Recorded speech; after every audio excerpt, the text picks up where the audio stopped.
மகாபாரதத்துல மிகச்சிறந்த வீரன் யாரு? அர்ஜுனனா, கர்ணனா, இல்ல பீஷ்மரா? இவங்க யாருமே கிடையாது.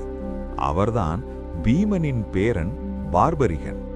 அவர் நினைச்சிருந்தா குருக்ஷேத்திர போர வெறும் ஒரு நிமிஷத்துல முடிச்சிருப்பார். ஏன்னா அவர்கிட்ட இருந்தது மந்திர சக்தி வாய்ந்த 3 அம்புகள் தான்.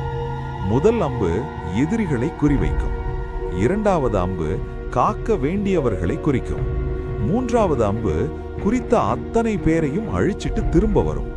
ஆனா கிருஷ்ணர் ஒரு லீலை செய்தார். பார்பரிகன் யார் தோற்கிறார்களோ அவர்கள் பக்கம்தான் நிற்பேன் என்று சபதம் செய்திருந்தார். இதனால குழப்பம் வரும்னு தெரிஞ்ச கிருஷ்ணர் தந்திரமாக அவனது தலையை தானமாக கேட்டார். கொடுத்த வாக்கை காப்பாற்ற தன் தலையையே வெட்டி கொடுத்தான் அந்த வீரன். ஆனா அவனுக்கு ஒரு ஆசை, நான் போரை பார்க்க வேண்டும்.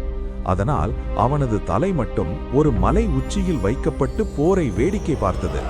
போர் முடிந்ததும் யார் சிறந்த வீரன் என்று கேட்டதற்கு கிருஷ்ணரின் சக்ராயுதம் மட்டுமே போரிட்டதை நான் பார்த்தேன் என்று உண்மையை சொன்னான்.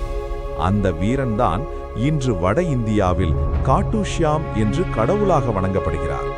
இந்த தியாகம் உங்களுக்கு பிடிச்சிருந்தா ஒரு லைக் போடுங்க. பக்தி பிரவாகம் சேனலை சப்ஸ்கிரைப் பண்ணுங்க.